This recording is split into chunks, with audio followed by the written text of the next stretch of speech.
میرا رشتہ بڑا آنن فانن طے ہوا تھا۔ 2 ماہ میں ہی شادی کی تاریخ بھی رکھ دی گئی۔ والد صاحب کچھ مذہبی قسم کے تھے، اسی لیے کسی نے یہ ضرورت ہی محسوس نہیں کی کہ مجھے لڑکے کی تصویریں دکھا دیتے۔ لیکن بہرحال اپنی بھابھیوں کے منہ سے میں نے لڑکے کی تعریفیں بہت سنی تھیں کہ دیکھنے میں بڑا اسمارٹ اور خوبصورت نوجوان ہے۔ حسن میں تو میں بھی کسی سے کم نہ تھی، اسی لیے بھابھیوں کی باتوں سے میں کچھ مطمئن سی ہو چکی تھی۔ اور پھر شادی میں وقت بھی بہت کم تھا، یہ 2 ماہ تو بس تیزی سے گزر گئے تھے۔ شادی کا دن آیا تو نکاح کے بعد میرے اوپر ایک بڑی سی چادر اوڑھا دی گئی، جو ہجلہ عروسی میں ہی میرے اوپر سے اتاری گئی تھی۔ میری ساس نے مجھے کمرے میں بٹھا دیا، لیکن میری ساس کے چہرے پر عجیب سی بدحواسی سی چھائی ہوئی تھی۔ اس سرد موسم میں بھی ان کی پیشانی ارکالود تھی۔ خیر، شاید وہ شادی کے ہنگاموں سے تھک گئی تھیں۔ جیسے ہی وہ میرے کمرے سے باہر گئیں تو میں نے کمرے کا جائزہ لیا۔ میرا کمرہ کافی کشادہ اور بڑا تھا، اور میرے لائے ہوئے جہیز سے بہت خوبصورتی سے سجایا گیا تھا۔ اس پر پھولوں کی سجاوٹ نے تو کمرے کو مزید مزین سا کر دیا تھا۔ میرے دل میں بھی حسین خیالات چٹکیاں بھرنے لگے۔ کمرے کا ماحول بڑا ہی خوابناک تھا۔ یقیناً یہ کمرے کی سجاوٹ میرے شوہر نے کی تھی، جو اس کی محبت کا منہ بولتا ثبوت تھی کہ اسے اپنی رات کو میرے لیے کیسے یادگار بنانا ہے۔ یہ سوچ کر میں شرم سے سرخ ہوئی تھی۔ اسامہ کے بارے میں سوچ کر ہی میرا دل آج زوروں سے دھڑک رہا تھا، مگر اچانک ہی کمرے کی لائٹ بند ہو گئی۔ ایک دم ہی کمرہ اندھیرے میں ڈوب چکا تھا۔ دسمبر کا مہینہ تھا، اسی لیے گرمی کا تو سوال ہی پیدا نہیں ہوتا تھا۔ سردی اپنے عروج پر تھی، لیکن اس اندھیرے میں مجھے کچھ بھی دکھائی نہیں دے رہا تھا۔ میں یہی سوچ رہی تھی کہ ایک دم سے لائٹ کیوں چلی گئی، لیکن اسی وقت مجھے کمرے کے کھلنے کی آواز آئی۔ کمرہ کھل کر بند ہوا تھا، مجھے بس ایک کالا سایہ سا ہی نظر آیا تھا۔ میں نے کہا، کون ہے؟ تو آواز آئی، میں اسامہ، آپ کا شوہر۔ یہ سن کر میں شرم کے مارے آگے کچھ بول ہی نہیں پائی۔ اسامہ میرے پاس آ گیا، کہنے لگا، محلے میں بجلی کا ٹرانسفارمر پھٹ گیا ہے، اسی لیے رات بھر لائٹ نہیں آئے گی۔ یہ سن کر تو میں خود بھی پریشان ہو گئی، کیونکہ مجھے اسامہ کا چہرہ بھی ٹھیک سے نہیں دکھ رہا تھا۔ میرا موبائل میرے پرس میں تھا، اور پرس اندھیرے میں نہ جانے کہاں تھا، ورنہ میں اپنے موبائل کی ٹارچ لائٹ ہی جلا لیتی۔ اسامہ میرے پاس بیٹھ گیا۔ مجھے لگا شاید وہ اپنے موبائل کی ٹارچ لائٹ آن کرے گا، مگر اس نے ایسا کچھ نہیں کیا۔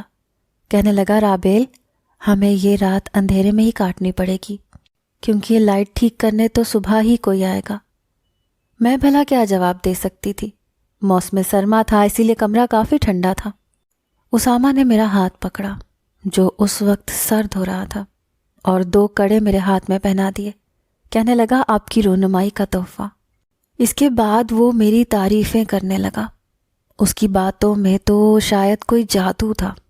میں کھونے لگی تھی۔ وہ مجھ سے محبت کا اظہار بھی کرتا رہا۔ میرے زیورات اس نے اپنے ہاتھوں سے اتارے تھے۔ میں ٹھیک سے اس کا چہرہ نہیں دیکھ پائی تھی، لیکن اس کی آواز اور محبت بھری باتیں میں زندگی بھر نہ بھول پاتی۔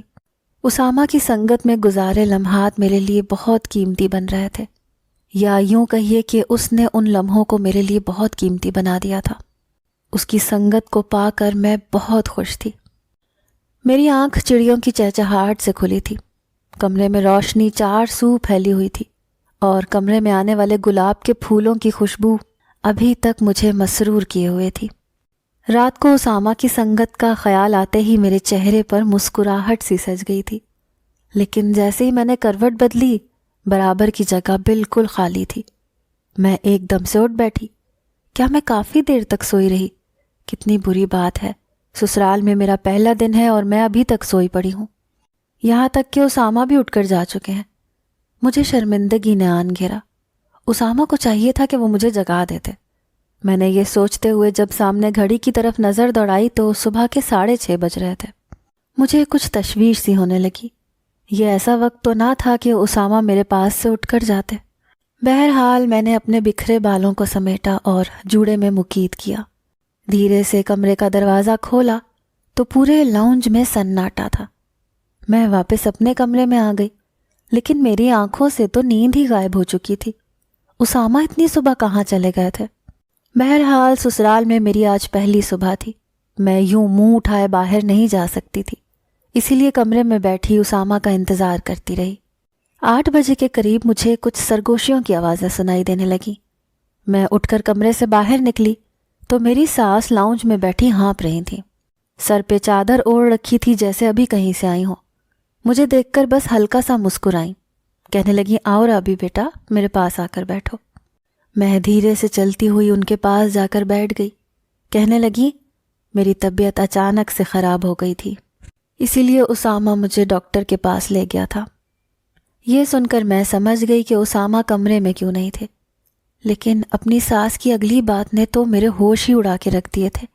کہنے لگی رابی بیٹا میں بہت شرمندہ ہوں، اصل میں جب رات کو میں تمہیں تمہارے کمرے میں بٹھا کر باہر نکلی تو میری طبیعت بگڑنے لگی تھی، اسی لیے اسامہ مجھے فوراً سے ہاسپٹل لے گیا۔ میرا بی پی شوٹ کر گیا تھا، پوری رات ہاسپٹل میں ہی گزر گئی، ابھی واپس لوٹے ہیں۔ مجھے گھر چھوڑ کر وہ میری میڈیسن لینے گیا ہے۔ تم بھی کیا سوچ رہی ہوگی کہ شادی کی رات بھی شوہر کمرے میں نہیں آیا۔ اپنی ساس کی باتیں سن کر میرے دماغ میں تو دھماکے ہونے لگے۔ اگر اسامہ ہاسپٹل میں تھے تو پھر رات کو میرے ساتھ میرے کمرے میں کون تھا؟ میرا دل یوں تھا کہ دھڑکنا بھول گیا ہو۔ مجھے بڑی زور کا چکر سا آ گیا۔ مجھے لگا مارے پریشانی کے میرا دم گھٹ جائے گا۔ میں نے کس کے ساتھ رات بتائی تھی؟ کون تھا وہ شخص جو اسامہ کا نام لے کر میرے ساتھ اتنا بڑا اور گھنونا کھیل کھیل چکا تھا؟ مجھے لگا میں چکرا کر گر جاؤں گی۔ اسی وقت ایک خوش شکل نوجوان لاؤنج میں داخل ہوا۔ مجھے دیکھ کر ایک مسکراہٹ اس کے چہرے پر پھیل گئی۔ میری ساس نے کہا لو آ گیا اسامہ۔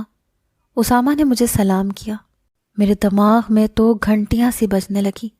یہ وہ آواز تو نہ تھی جس نے رات بھر میرے کانوں میں محبت بھری باتوں کا رس گھولا تھا۔ میرا دل یوں تھا کہ دھڑکنا بھول گیا ہو۔ مجھے اپنے وجود سے گھن سی آنے لگی تھی۔ میں خاموشی سے اٹھ کر اپنے کمرے میں چلی گئی۔ کچھ دیر بعد جیسے ہی میرے کمرے کا دروازہ کھلا، میرا دل یوں تھا جیسے کسی نے مٹھی میں لے لیا ہو۔ اسامہ کمرے میں داخل ہوئے، دروازہ بند کیا اور بڑی بے تکلفی سے کہنے لگے I'm sorry یار، بہت کچھ سوچا تھا شادی کی رات کے حوالے سے، لیکن امی کی اچانک طبیعت بہت ہی بگڑ گئی تھی، مجھے اچانک سے جانا پڑا، لیکن میں اپنی بہن سے کہہ کر گیا تھا کہ تمہیں بتا دے کہ مجھے دیر ہو جائے گی۔ شائستہ نے تمہیں بتایا تھا؟ اسامہ مجھ سے بات کر رہے تھے اور میں خالی آنکھوں سے انہیں دیکھ رہی تھی۔ انہیں واقعی بہت دیر ہو گئی تھی۔ ضبط شاید میرے بس کی بات نہیں رہی، آنسو میری آنکھوں سے بہنے لگے۔ میں نے نفی میں سر ہلا دیا۔ میرے کمرے میں میری نند نہیں آئی تھی، نہ ہی اس نے مجھے ایسا کچھ بتایا تھا۔ کہنے لگے اوہ شٹ، یہ لڑکی بھی نا بڑی بھلکڑ ہے، بھول گئی ہوگی۔ اچھا پلیز رو مت، مجھے اندازہ ہے رات بھر تم پریشان رہی ہوگی۔ ایک لڑکی کے لیے ایسے لمحات بہت تکلیف دہ ہوتے ہیں جب اس کا شوہر پوری رات کمرے میں نہ آئے اور وجہ بھی اسے معلوم نہ ہو۔ اسامہ بہت شرمندگی سے مجھ سے معذرت خواہ انداز میں کہہ رہے تھے، لیکن میں کیا بتاتی کہ جو اذیت اور تکلیف مجھ پر گزری ہے میں تو اسے لفظ بھی نہیں دے پا رہی۔ میں پھوٹ پھوٹ کر رونے لگی تو اسامہ پریشان سے ہو گئے۔ کہنے لگے I'm sorry رابی یار، مجھے اندازہ نہیں تھا کہ شائستہ یہ سب کرے گی۔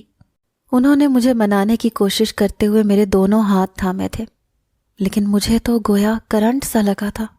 میں نے فوراً سے ان کے ہاتھوں سے اپنے ہاتھ کھینچ لیے۔ مجھے ہر چیز سے خوف محسوس ہو رہا تھا، یہاں تک کہ اسامہ سے بھی۔ میری کیفیت بڑی عجیب و غریب سی ہو چکی تھی۔ وہ مجھے دیکھ کر پریشان ہوئے۔ میں نے کہا وہ مجھ سے دور رہیں۔ وہ میری اس بات کو میری ناراضگی سمجھے۔ میں یہ سوچ رہی تھی کہ اگر اسامہ رات کو میرے پاس نہیں تھے تو پھر کون تھا؟ اسامہ کہنے لگے اچھا ٹھیک ہے، تم پریشان مت ہو، آرام کرو، میری ہی غلطی ہے، مجھے خود تمہیں بتانا چاہیے تھا۔ یہ کہہ کر وہ کمرے سے باہر چلے گئے۔ میری حالت غیر ہونے لگی۔ میرے کانوں میں رات کی سرگوشیاں سنائی دینے لگیں، وہی پیار بھری باتیں، وہی مخمور لہجہ۔ میرا پورا وجود کانپ کے رہ گیا۔ اذیت شاید چھوٹا لفظ ہے جو کہ میں سہ رہی تھی، وہ موت کے مترادف تھا۔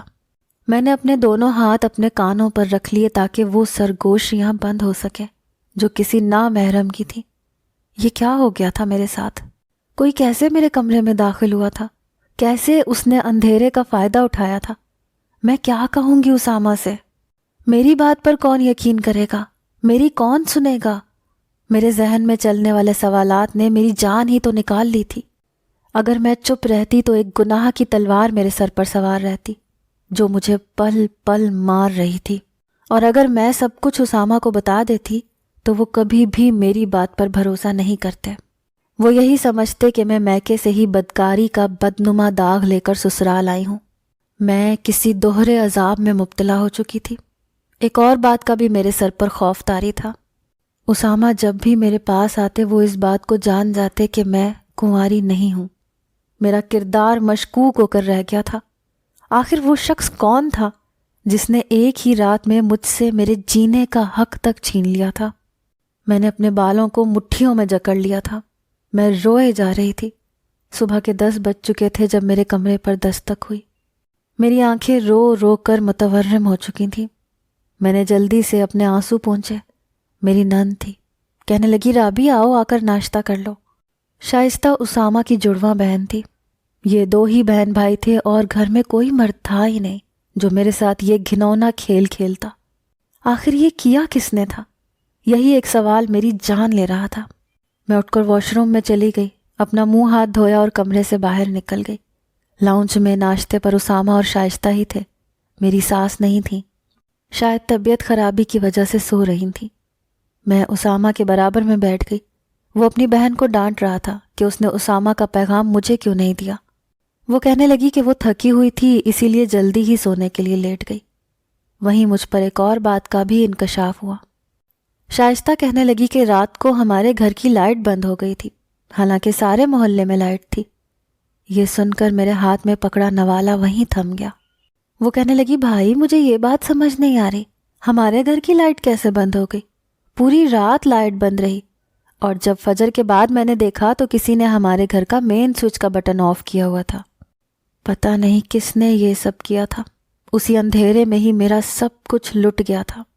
اسامہ شائستہ کی بات سن کر پہلے تو کچھ سوچنے لگا، پھر کندھے اچکا کر بولا کہ ہو سکتا ہے میرے دوستوں میں سے کسی نے شرارت کی ہو، اپنے گھروں کو جاتے ہوئے مین سوئچ آف کر گئے ہوں۔ یہ کہہ کر اسامہ نے بات ختم کر دی۔ میں ناشتہ کر کے کمرے میں آ گئی۔ میں اسی نہج پر سوچ رہی تھی کہ میرے ساتھ زیادتی کرنے والا کون تھا کہ جب میرے موبائل پر بیل بجنے لگی۔ میں نے موبائل اٹھایا تو ان نون نمبر تھا۔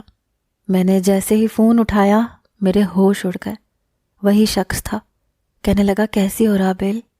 اس کی آواز سن کر میرے ہاتھ سے فون گرتے گرتے بچا تھا۔ اس کے پاس میرا نمبر بھی تھا۔ کون تھا وہ؟ میں بے حد گھبرا گئی۔ میں نے جھجکتے ہوئے پوچھا کون ہو تم؟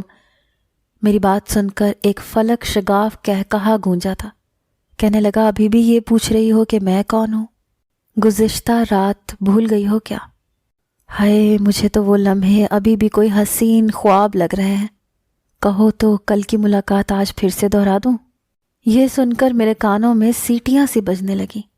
میں نے کہا تم کون ہو؟ تم نے میرے ساتھ یہ سب کیوں کیا؟ میری بات پر وہ پھر سے ہنسنے لگا۔ کہنے لگا تمہیں دلہن کے روپ میں دیکھ کر پاگل ہو گیا تھا، اسی لیے مجھ سے رہا نہیں گیا۔ اس کی اس قسم کی باتیں میں مزید سننا نہیں چاہتی تھی، اسی لیے میں نے فون بند کر دیا۔ کون ہو سکتا تھا یہ شخص جسے میرا فون نمبر تک معلوم ہے؟ کتنی بےہودگی سے وہ اپنے گناہ کا اعتراف بھی کر رہا ہے۔ میرا دل اس قدر بے چین تھا کہ شاید میں اپنی تکلیف اور اذیت کو لفظوں میں بیان نہیں کر سکتی۔ پورا دن میرا پریشانی میں گزرا تھا، لیکن رات کو مجھے پھر سے اسی نمبر سے ایک میسج آیا کہ اگر میں نے اسامہ کو اپنے قریب آنے دیا تو وہ شخص میرا راز فاش کر دے گا اور اسامہ سے یہ کہہ دے گا کہ میرا اس سے شادی سے پہلے سے ہی چکر ہے اور وہ میرے ساتھ ہر قسم کے تعلق بھی قائم کر چکا ہے۔ اس بات کو میں نے اسامہ سے چھپایا ہے اور وہ میری زندگی کو برباد کر دے گا، طلاق کروا دے گا۔ میں پریشان ہو کر رہ گئی تھی۔ میں بالکل نہیں جانتی تھی کہ یہ شخص کون ہے۔ میں نے اپنے ماضی کو اپنے ذہن میں کھنگال کے رکھ دیا تھا اور مجھے ایسا کوئی بھی شخص یاد نہیں تھا جو یوں زندگی کو برباد کر رہا تھا۔ اس کے بعد اس شخص نے مجھے کچھ ایسی نازیبا سی تصویریں دکھائیں جو شاید اس نے شادی کی پہلی رات میں میری لی تھی، جب میں گہری نیند میں سو رہی تھی۔ یہ دیکھ کر تو میرے ہوش ہی اڑ کر رہ گئے تھے۔ میں کئی بار اسے یہ سوال دہرا چکی تھی کہ وہ کون ہے، کیوں میری زندگی برباد کر رہا ہے۔ لیکن جواب میں وہ بس ہنسنے لگتا تھا۔ لیکن یہ راز بھی بہت دیر تک راز نہیں رہا۔ اسامہ جب بھی رات کو آتا، میرے قریب آنے کی کوشش کرتا، میں کسی نہ کسی بہانے سے اسے اپنے سے دور کر دیتی، لیکن ظاہر ہے وہ میرا شوہر تھا، کب تک مجھ سے دور رہ سکتا تھا؟ میرے دل میں ہر وقت یہ خوف رہتا کہ اگر اسامہ میرے قریب آیا تو اسے میری پہلی رات کا سچ معلوم ہو جائے گا اور وہ مجھے طلاق دے دے گا۔ اور دوسرا خوف یہ تھا کہ کہیں اس شخص کو علم ہو گیا تو کہیں وہ نہ اسامہ کو میرے بارے میں جھوٹی خبریں دے دے، میرا گھر نہ برباد کر دے۔ ایک عورت کے لیے اس کا گھر بہت معنی رکھتا ہے، کوئی بھی عورت شادی کے بعد طلاق نہیں چاہتی۔ میں بے حد پریشان تھی، میرے دل میں ہر وقت خوف رہنے لگا تھا۔ ایک بار وہ ہوا کہ میرے ہوش اڑ گئے۔ میری نند شائستہ کی منگنی اپنے کسی کزن سے ہو چکی تھی۔ ایک بار وہ ہمارے گھر آ گیا۔ میری ساس نے صبح ہی مجھ سے کہہ دیا تھا کہ رات کا کھانا جواد ہمارے ساتھ ہی کھائے گا، اسی لیے میں نے کھانے کا اہتمام بھی کیا تھا۔ رات کو جب جواد آیا تو میں کچن میں مصروف تھی، شائستہ بھی میرے ساتھ کھانے میں میری ہیلپ کروا رہی تھی۔ جب سب کچھ تیار ہو گیا تو کہنے لگی، بھابی پلیز جواد کے سامنے یہ مت کہیے گا کہ کھانا آپ نے بنایا ہے، بس یہی بتائیے گا کہ میں نے بنایا ہے، میری ذرا ویلیو بڑھ جائے گی۔ ہر بار میرے کھانوں میں نقص نکالتا ہے۔ شائستہ کی کیفیت میں جان سکتی تھی، ہر لڑکی کی بس یہی خواہش ہوتی ہے کہ اس کی بنائی ہوئی چیز کی تعریف اس کا ہونے والا شوہر ضرور کرے۔ میں نے مسکرا کر کہا کہ ٹھیک ہے، کہہ دوں گی۔ وہ خوش ہو گئی۔ جیسے ہی میں نے کھانا ٹیبل پر لگایا، جواد سامنے ہی بیٹھا تھا۔ میں نے اسے سلام کیا، اس نے اس بات میں سر ہلا دیا۔ اچھا خوش شکل نوجوان تھا، لیکن اس کے بعد جو ہوا میرا دل ہی دھڑکنا بھول گیا تھا۔ کھانے کی ٹیبل پر سب بیٹھ چکے تھے۔ نہ جانے کیوں مجھے یہ محسوس ہو رہا تھا جیسے جواد مجھے عجیب سی نظروں سے دیکھ رہا ہے۔ مجھے اس کی نظروں سے الجھن ہوئی تھی۔ میں اسامہ کے ساتھ ٹیبل پر بیٹھ گئی۔ کھانے کا پہلا نوالا لیتے ہی اس نے کہا، کھانا بہت مزے کا ہے، یقیناً شائستہ نے نہیں بنایا ہوگا۔ لیکن شائستہ نے کہا، میں نے ہی بنایا ہے، بے شک بھابھی سے پوچھ لو۔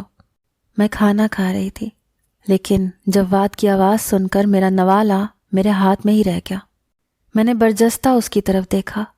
اس کی آنکھوں میں جو کچھ میں نے دیکھا میری جان نکالنے کے لیے کافی تھا۔ وہ بڑی عجیب سی مسکراہٹ چہرے پر سجائے مجھے دیکھ رہا تھا۔ مجھے لگا میں سانس لینا بھول گئی ہوں۔ یہ آواز کیسے بھول سکتی تھی میں؟ اس کی سرگوشی نے تو میری نیندیں اڑا کے رکھ دی تھی، میرے دن کا چین سکھ سب کچھ برباد کر دیا تھا۔ کہنے لگا، کھانا اتنے مزے کا ہے کہ دل چاہ رہا ہے بنانے والے کا ہاتھ چوم لوں۔ مسلسل میری طرف دیکھ کے بول رہا تھا، اور اسی لہجے میں جو لہجہ اس نے پہلی رات اپنایا تھا۔ میری ساس بھی وہیں اس کے برابر میں بیٹھی تھی۔ وہ میری ساس کا بھانجا تھا۔ انہوں نے اس کی کمر پر دھپکی لگا کر کہا، شرم کرو۔ وہ ہنسنے لگا۔ اس کی ہنسی کا قہقہا لگانے کا انداز بالکل وہی تھا۔ میرے کان دھوکہ نہیں کھا سکتے تھے۔ یہ وہی شخص تھا جس نے مجھے برباد کیا تھا۔ میرا جی چاہا میں کئی من زمین کے اندر دفن ہو جاؤں۔ میں سوچ بھی نہیں سکتی تھی کہ میری نند کا ہونے والا شوہر میرے ساتھ اتنا بڑا کھلواڑ کر سکتا ہے۔ میں نے تو آج تک اسے پہلے کبھی دیکھا تک نہیں تھا، جانتی بھی نہیں تھی، پھر کیوں اس نے میری زندگی برباد کر کے رکھ دی تھی؟ کھانا بیچ میں چھوڑ کے میں وہاں سے واپس اپنے کمرے میں چلی گئی۔ کچھ دیر بعد ہی میرے موبائل میں میسج آیا کہ میں کل دوپہر کو ایک ہوٹل کے کمرے میں پہنچ جاؤں، ورنہ وہ میرا راز فاش کر دے گا۔ میں نے موبائل بند کر دیا، اپنا سر اپنے ہاتھوں کی مٹھی میں جکڑ لیا۔ میں یہ گناہ نہیں کرنا چاہتی تھی، لیکن اگر میں سچ بھی بول دیتی تو میری بات پر کوئی بھی بھروسہ نہیں کرتا۔ میں اسی شش و پنج میں مبتلا تھی کہ میں ہوٹل کے کمرے میں جاؤں یا نہ جاؤں۔ رات کو جب اسامہ میرے کمرے میں آئے، کہنے لگے کہ تمہارے ساتھ مسئلہ کیا ہے؟ کیوں مجھ سے دور بھاگتی ہو؟ ٹھیک ہے، شادی کی رات میں اپنی ماں کی وجہ سے ہاسپٹل چلا گیا تھا، تمہیں اس بات کی خبر نہیں تھی، لیکن اس بات کی سزا تم کب تک مجھے دو گی؟ میں چپ تھی، خاموش تھی، کیا جواب دیتی کہ میں کس مصیبت میں پھنس چکی ہوں؟ پتہ نہیں وہ میری بات کا اعتبار کرتے بھی یا نہ کرتے۔ میں نے کہا، اسامہ مجھ سے کتنی محبت کرتے ہیں؟ میرے سوال پر مجھے غور سے دیکھنے لگے۔ کہنے لگے، کیا مطلب؟ ابھی میں نے تم سے محبت کی ہی کب ہے؟ تم نے ایسا موقع ہی نہیں دیا۔ وہ شاید شرارت کے موڈ میں تھے۔ لیکن میں سنجیدہ تھی۔ میں نے کہا آپ کو جواد کیسا لگتا ہے؟ میرے اس سوال پر کہنے لگے کہ ہم دونوں کے بیچ میں یہ جواد کہاں سے آ ٹپکا؟ میں نے کہا مجھے بتائیں کیسا لڑکا ہے یہ؟ کہنے لگے اچھا ہے، میری خالہ کا بیٹا ہے اور ہے بھی اکلوتا۔ ہاں کچھ عیاش مزاج ہے، لیکن ظاہر ہے لڑکے ایسے ہی ہوتے ہیں، شادی کے بعد خود ہی سدھر جائے گا۔ میں نے کہا مجھے یہ بالکل بھی اچھا نہیں لگا۔ میری بات سن کر اسامہ کے ماتھے پر تیوری سی چڑھ گئی۔ کہنے لگے آج تو یہ کہہ دیا، آئندہ مت کہنا، اور امی اور شائستہ کے سامنے تو بالکل بھی مت کہنا۔ امی کو اپنے بھانجے سے بڑی محبت ہے۔ یہ سن کر میں جو ہمت مجتمع کر رہی تھی کہ اسامہ سے بات کروں، میں خاموش ہو گئی۔ اگلے روز میں ہوٹل میں گئی تو جواد پہلے سے ہی کمرے میں موجود تھا۔ مجھے دیکھ کر کہنے لگا دیکھ لو، آخر آ ہی گئی نا تم، میں جانتا تھا کہ تمہیں آنا ہی تھا۔ میں رونے لگی۔ میں نے کہا میں نے تمہارا کیا بگاڑا تھا جو تم نے میرے ساتھ یہ سب کچھ کیا؟ کہنے لگا میں نے پہلی بار تمہیں دلہن کے روپ میں دیکھا تو میں دیکھتا رہ گیا، بس میرا دل تم پر آ گیا، اسی لیے اپنی خالہ کو میں نے کھانے میں ایسی چیز ڈال کے دی جس سے ان کا بی پی شوٹ کر گیا۔ مجبوری میں اسامہ کو ان کے ساتھ ہاسپٹل جانا پڑا، اور پھر میں نے مین سوئچ آف کیا اور میں تمہارے کمرے میں آ گیا۔ شائستہ کی نظر میں گھر سے جا چکا تھا۔ مجھے جو چیز اچھی لگ جائے رابل، تو یہ ممکن نہیں ہے کہ جواد اسے چھوڑ دے۔ وہ ہر بات کا اعتراف کر چکا تھا۔